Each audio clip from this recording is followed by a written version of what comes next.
Hi all. Game 3 of the World Chess Championship was actually very exciting. I'm not going to tell you the result, but it was very, very exciting. Magnus Carlsen playing white, and we see e4, so a change from game 1. And Sergey Karjakin played e5. By the way, of historical notes, I did commentate with Larry Christensen, a multi-time US chess champion. It was an honor and a privilege and a fantastic immersive experience, actually, into the mind of a very, very strong, aggressive grandmaster. And it was especially delightful to have this very, very interesting and complex game. We have knight f3 attacking the e5 pawn, knight c6. We go into the Royal Pass, and this is the Berlin defense, so a very solid option, popularized by perhaps one of the major boosts was Vladimir Kramnik defeating Garry Kasparov in a World Championship match with this system as black, often neutralizing Kasparov with the white pieces. Castling, this is the most popular move. White is not concerned about the pawn. It's allowed to be taken. And now rook e1. Usually, actually, we have the Berlin endgame with d4, which goes knight d6, and we've seen this in past World Championship matches. This position where black is given the bishop pair, but has some structural issue. King's slightly precariously placed, one could argue, but it's solid enough and it's very popular and trendy. So that's been the starting position, all the rage in a lot of World Chess Championships and Grandmaster chess generally. In fact, to the point that a lot of Grandmasters started going towards other openings just to avoid this position with white, like the English opening. There's a trend, a certain trend. The importance of this position is quite profound, actually. Perhaps, shifting of repertoires. If this really is what white gets, it's not too significant usually. So, okay, but we see actually, instead of d4, we see rook e1, which is the second most popular choice. And now we have knight d6, hitting the bishop on b5, but the rook has also vacated f1, and the bishop actually goes to f1, which is the most popular move. Pardon me. After knight takes e5, bishop e7. Yeah, because we're threatening knight takes c6 check here. It's here after bishop e7 that black is in fact hitting the bishop. So the bishop goes to f1. We have knight takes e5, which is by far the most popular move. It leaves the rook on e5 for a tempo gain with bishop f6. Although sometimes knight f5 is also played. It's a viable alternative, it seems. If we reach this position, there's been quite a few games from here, including Carlsen against Annotated in 2010, which resulted in a draw. Okay, so, but in this game, yeah, we see knight takes e5, rook takes e5, and there's only one shadow open file. And you might think, have I just lied to you about this game being exciting? Well, it's amazing that even from this start position, how things can warm up and tension can be created. You'd think it's pretty symmetrical, and there's only one shared file. What on earth, how on earth rather, can this be ever considered exciting? Well, just watch. d4, which is the most popular move, bishop f6. And here is the first moment of intrigue, if not excitement, intrigue. Usually the rook just drops all the way back to e1. But in this game, rook e2, what is this? A mouse slip? It's hardly being played, but there is one high-level game nevertheless. It did feature in Kazimdanov, a former FIDE World Chess Champion, against Melkumian, and that ended in a draw. It featured a rather peculiar sequence, but it did feature b6 as in the game continuation here. It looks kind of natural to sometimes think about bishop a6 as a move, but also perhaps just putting the bishop on b7. Now in that game, this b6 actually facilitated knight b7 and then d5 and then knight d6. A very peculiar game, but it ended in a draw. So is that really the intention? Has Sergey actually seen this? Not likely. He spent quite a bit of time actually in this position. So in fact, we see the move rook e1. Now it's almost as if rook e2 actually is provoking deliberately b6 with this sort of idea. And one theoretical reason could be that it makes the bishop d3 more effective. If the bishop's not on c8, this bishop d3 and this diagonal generally might be a bit looser. It is a light square commitment playing b6, but is this any significance for white gaining any meaningful advantage? Remember, there's only one shared file, rook e8, but one of the clever tricks available now is demonstrated. So it seems for the moment that I've got a different concept maybe of exciting that you might have, but here we do see some excitement with bishop f4. Very resourceful way of parrying the pressure on d4. Anything else is just too passive, and black's going to get a great game. So what does it do? Why can't black win a pawn? Let's answer that question. Black did take on e1, as though he's going to take this pawn, but it's poisoned pawn actually. He played queen e7. Queen e7, not queen e8. Queen e7. Yeah, if he takes this pawn, this all ends up being fantastic for white. All the variations, every single one of the bishop takes d6. Because now there's queen e4 on the cards, hitting a8 and d4. So we have bishop takes b2, for example. We have bishop takes c7, exploiting the back row. After queen f8, knight d2. This is just better for white. White's just material up here with a big advantage. Let's look at another line.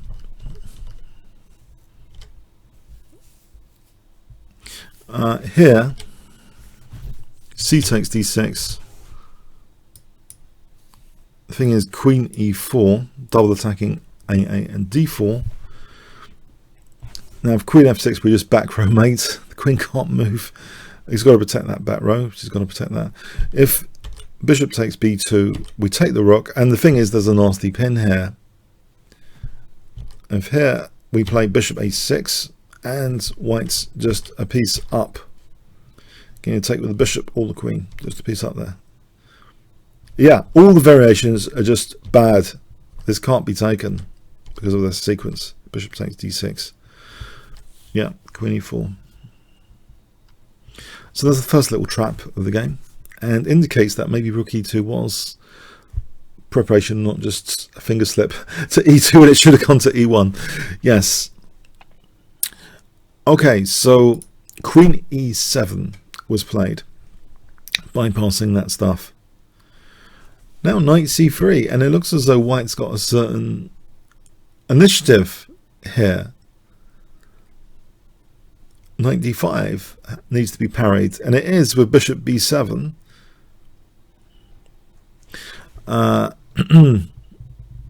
Again, if we look at these positions with this, the problem here, this is again a disaster.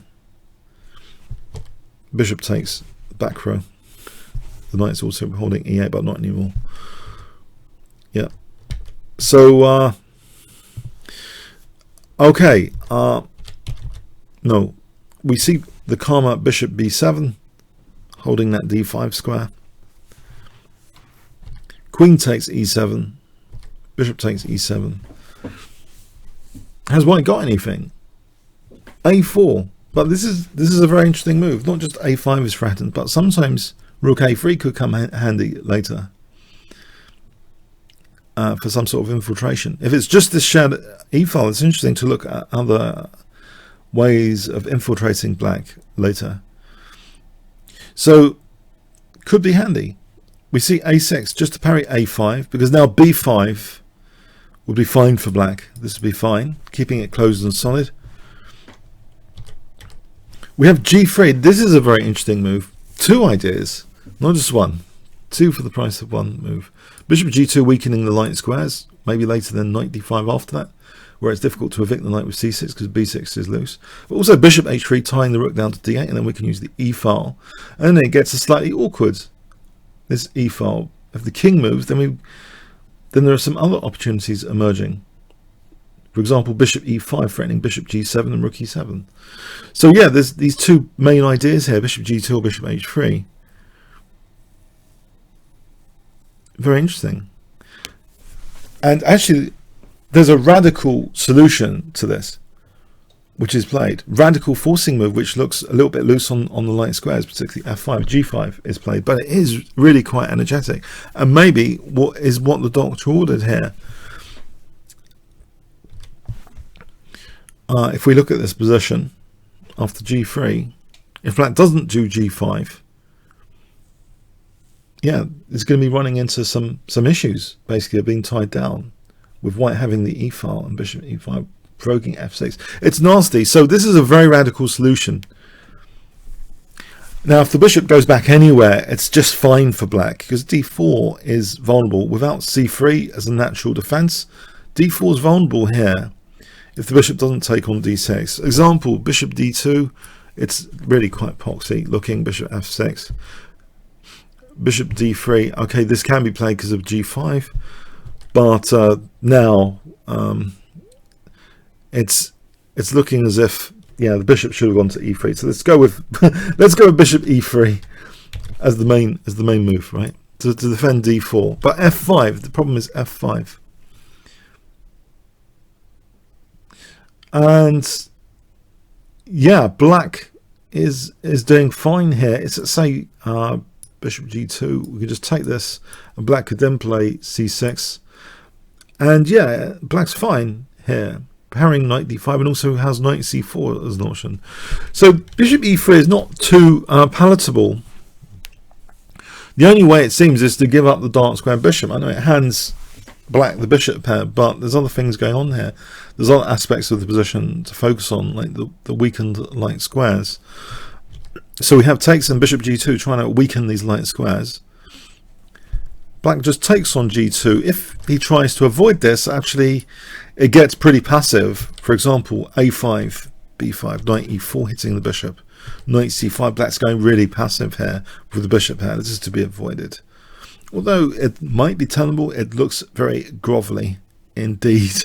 It looks extremely grovelly. But okay. So basically, after bishop g2, black just took, not minding the weakened light squares. f5 to cover knight e4, actually, for knight f6, which was threatened for knight takes d7, is one idea, but also the king can now centralize, come to f7. After knight d5 it does, protecting f6. Knight e3, and now king f6 coming to the rescue of the f pawn.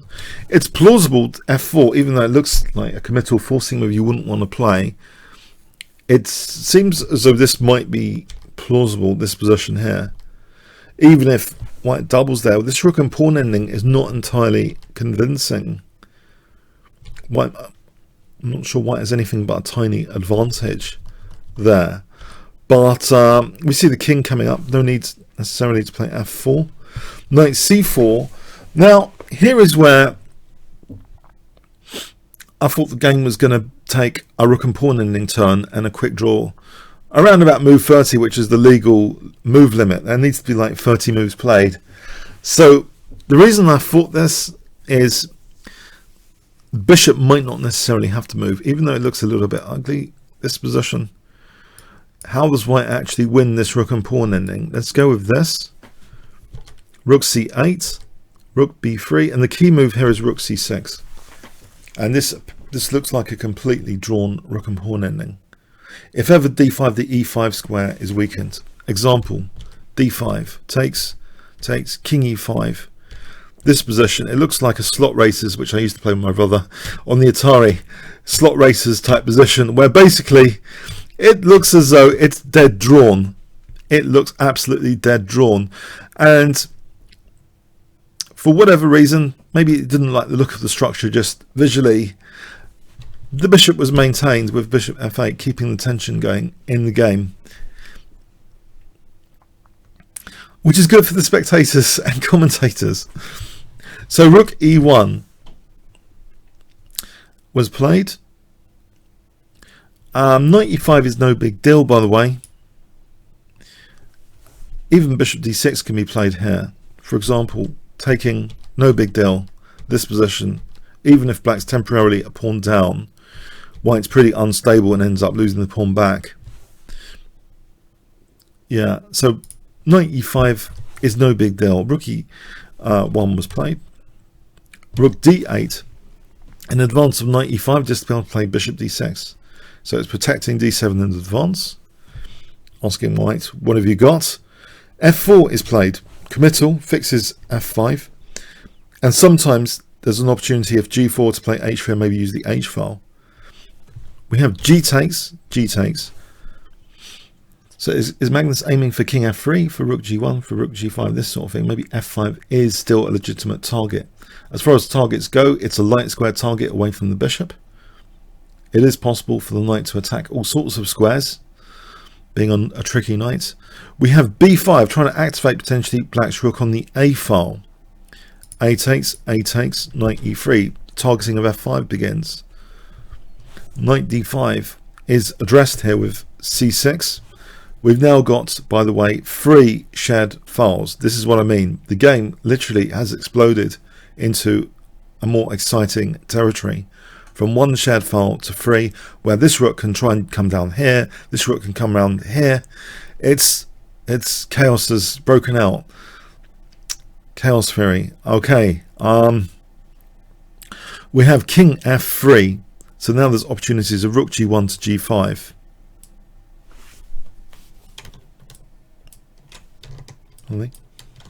This sort of stuff.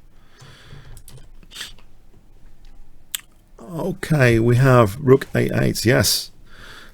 Rook g1. Now, perhaps bishop h6. This just defends g5. But we have a more exciting turn now with rook a2. Black's really activating his rook here quite dramatically. b3 is played, but just to show some of this stuff, bishop h6 seems sufficient.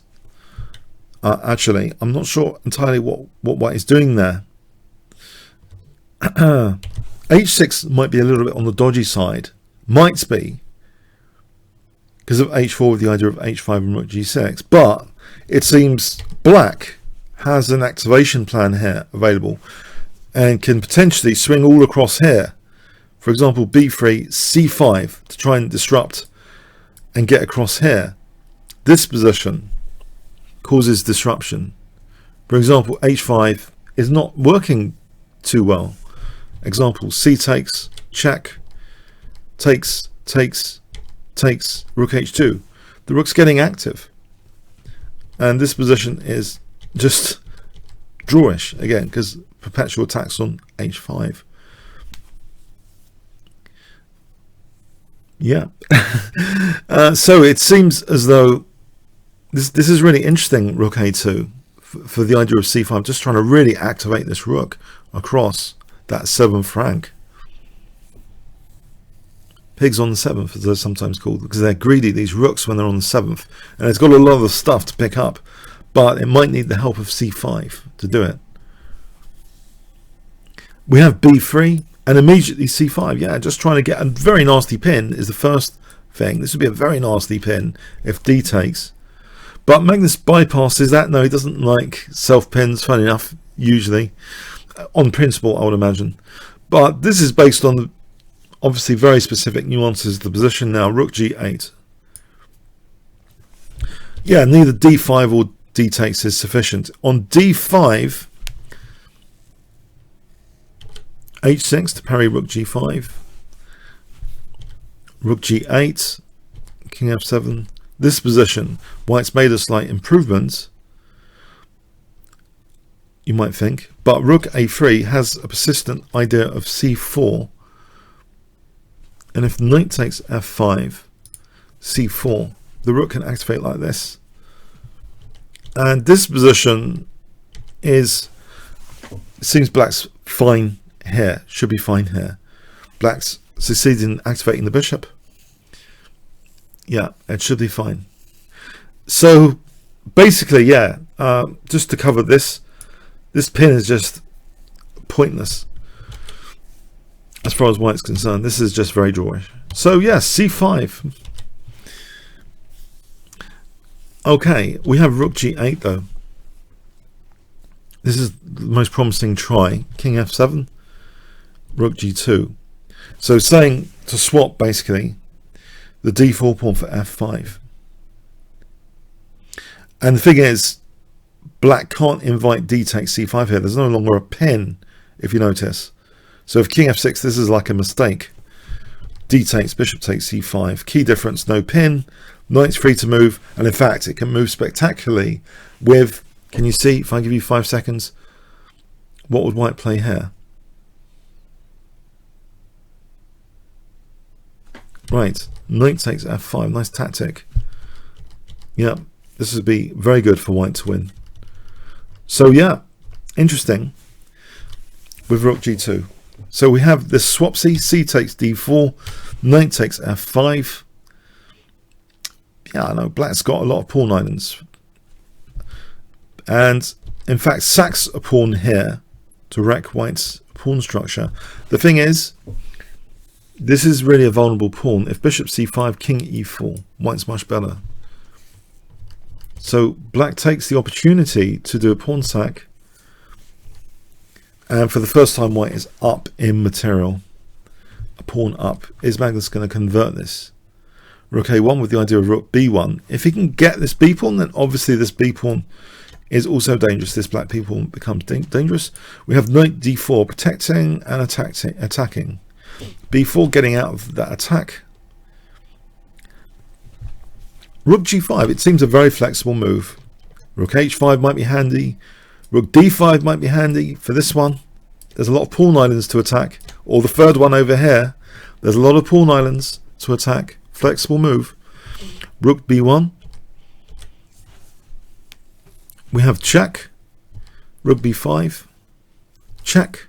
King infiltration, which looks dangerous. So yeah, very aggressive turn of events. King walking on light squares, as you might expect against the dark square bishop. King is very aggressive, as Steiner says. The king is a fighting piece. Check here. The black king is being harassed with these checks though. Rook d5, offering down d3 for d7. That offer is accepted. Okay, still a pawn up for white. Can Magnus convert this? Check. Rook e2. White seems to have made progress. Is it enough? Bishop g7. Now we have a key move knight c6. It looks very dangerous for knight d8. But here is where there's an interesting asset. It's not just this pawn, it's this one. These two potentially running pawns have to be used very resourcefully. And this move betrays that here. Rook h5 check. After king g4, rook c5, black has resources like h5 check now available, as well as hitting the knight. But look at this, knight d8 check. It looks as though white's closing in here. Knight e6 forking bishop and rook, but now check saves things. It's going to force white into a position where black can check again, getting out of this fork. Here immediately white's threatening, by the way, rook g2 check. So check's important from black. King e4. Now white threatens rook g2 still, again, winning that piece. Bishop f6. Yeah, and it doesn't seem that easy to make progress. If white ever plays f5 check, we get a kind of blockade position, it seems, where it's difficult to make progress. It wasn't played. Even though black's pawns out, it's difficult for white to make progress there. We see instead rook e3. h4, yeah, both of these pawns are trying to run. They're both now on the 5th rank. h3, fixing that pawn. A pawn on the light square away from the bishop. Seems logical. Rook c1. But now, check. Knight d7. Is white making progress? It looks as though people have thought it was going to be a draw now, but now knight b6 coming to c4. Magnus is playing on, as he usually does. Check. Knight c4. Now here it seems as though black might have been able to force matters with this check and with the idea of rook d5, but instead he played bishop g5. It seems rook d5 might be a way of securing a draw. Looks a little bit scary, but let's follow this as an example. Check. Here. Here. Check. And if we go like this, rook d5, rook d8. Yeah, how is white making progress? It's difficult. Black seems to be holding there. So in fact, it seems as though, yeah, rook d5 might be a route to drawing. But bishop g5, bit dodgy, maybe. In retrospect, if he had infinite time, would he play this? I'm not sure. But in chess, we're up against practical constraints. So bishop g5, we have rook e4. Check. The king coming up now is different to before. Parking on h5, yes, this invasion point. Bishop e7, and now check. It seems to be all over. It seems as though white is making significant progress now.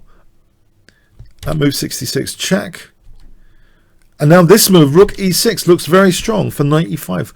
Winning a piece in some variations, mating nets in some variations. It looks as though it's all over. This is going to be like the first decisive game of the match here.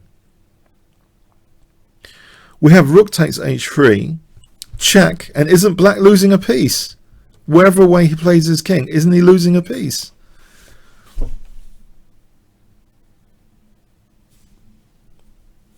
And wouldn't that be enough? We've got a running pawn here. Even if we lose this pawn, isn't that enough? This is very interesting. Black played king g7. Otherwise, I'm going to put on like a bit here. If he didn't play king g7, a lot of this, by the way, is preparation before, yes. Yeah. But king g7 is the most tenacious. On king f8, then we have the check. f6 is also good, but the check's a killer. And yeah, simply winning a piece, this position is great for white. It's like +9. So that's just ruled out by elimination, basically, to play that. It's essentially ruled out by elimination. And king e8, of course, we just take here. Well, of course. And f6, it's even clearer. So by elimination, in fact, the only move loses the piece in the most uncomfortable way for white. It's genius. But it's kind of forced as well. The other two just can be ruled out. You might think, why isn't white winning this now? He's winning a piece, right? This position is awkward. Black still has his two dangerous pawns, and f5 is dropping now. But there is a composition type move available in this position at move 71. I wonder if you can guess it or analyze it. Analyze this position. Might be worth it if you want to get into endgames and stuff. The finesses of tactical endgames. This is not a stereotypical type move. This is more of a composition type move. If you want 5 seconds just to pause the video, obviously you can spend as long as you want. Can you see a move which might give an advantage for white here? So 5 seconds starting from now.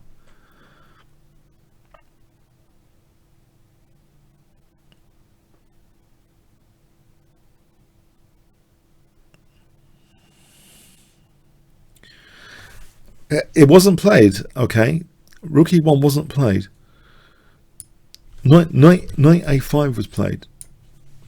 Rook e1 just seems to be the move, which kind of gets a winning position in all variations. 1 point the pawn is immune to that check. That's no good. Rook c3. The rook's dropping off again off the check. You can see that the check here is a killer. Or f6, take your choice. Check's a killer. Rule out rook c3. Rook d3. We can take here, and this is technically winning for white. This position, again, you know, the pawn's immune, so then it's protected. White's technically winning.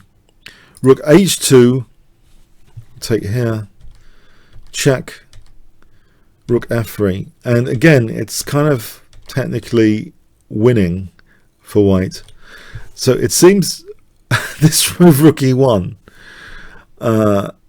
is, and you might think, well, hold on, it doesn't rook e2 do the same sort of thing, because there's also these checks for the opposition, right, if needed. Let me just verify that for you dynamically. Okay, rook e1's like, rook e2 is also pretty good actually for the same sort of reasons.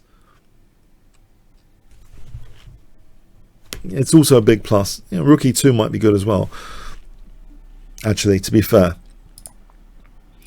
But apart from that, yeah, these are the two key moves. I think here,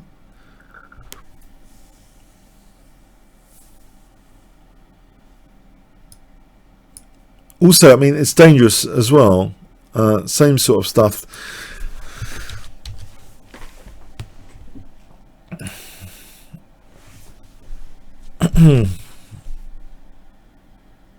Yeah, just keeping the rook on the e-file for one more move seems to be good, with either rook e1, which is the strongest of the trio, rook e2 or rook e8. Such is the wealth of resources in this position. Okay, but we see knight a5. And it's here now that this allows actually Sergey to be very resourceful with rook h1. So that h pawn is dangerous. And now white seems to go slightly inaccurate. He should have perhaps played rook f7 check here, and still might be online for winning the position. For example, like this, might be possible here to eventually win. But after this rook h1, we see rook b7. And things are very, very tricky. Now, rook a1 gaining a tempo is a brilliant move under time pressure. So gaining a tempo, and the h pawn is running a bit. Check. Position is technically drawing now. Let me just show you knight c4. h3 as an example. Check. Here, rook h1. And if we get this sort of position, something remarkable happens here. White's kind of in a contortion over there with the knight, if you notice, and the king. Meanwhile, the king over here wins this pawn. Now that looks fine, and the rook can't be used because b3 will be exposed. But the thing is, if we use the king here, believe it or not, can you see what black can do to draw here? This is very interesting from an endgame perspective. If I give you 5 seconds, what does black play?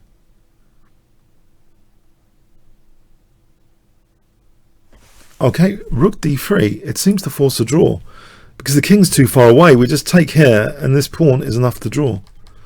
That's clear enough now. The pawn's drawing. Just about. Well, yeah. So yeah, it seems as though, you know, knight c4 doesn't help. So rook b5 check. But now black simply has a dangerous pawn here.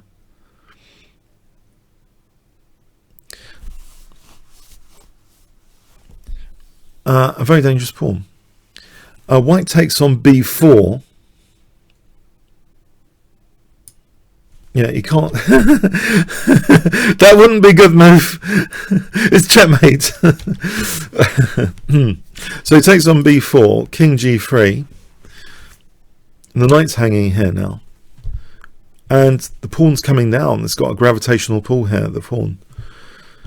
So check here. So it's not losing the pawn. Black is not losing the pawn check. But the knight's hanging. Knight c4. But now h3. Rook h4. King g3 trying to herd the pawn. The knight's too far away now. White's got nothing better than rook g4 check. If you play something like this, that's asking to lose with rook a5 check, because then the rook is hanging.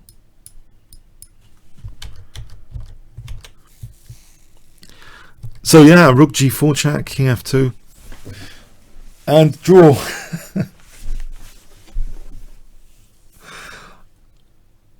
So I thought this game would be over within 2 hours. Then we had the 3rd hour, the 4th hour, the 5th hour. And I was gripped. I know it's crazy. This is the crazy thing of chess.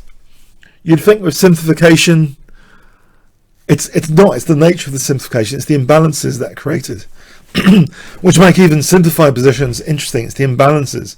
I think my new definition of imbalances is not Silman's. It's imbalances are things which make spectators and commentators happy. And imbalances were in this game, and for me, I was happy with this game. It was an enjoyable experience to watch and commentate on. And I hope you found it the most interesting game of the match as well. It's a tribute also to the strength, a testimony to Sergey Karjakin's resourcefulness and ingenuity in finding these amazing resources, where a lot of grandmasters might have even resigned being a piece down. To envisage some of these possibilities with these pawns on both sides of the board, and the stretching of White's resources and the drawing mechanisms, the drawing resources, it's amazing stuff. Comments, questions, likes appreciated. Thanks very much.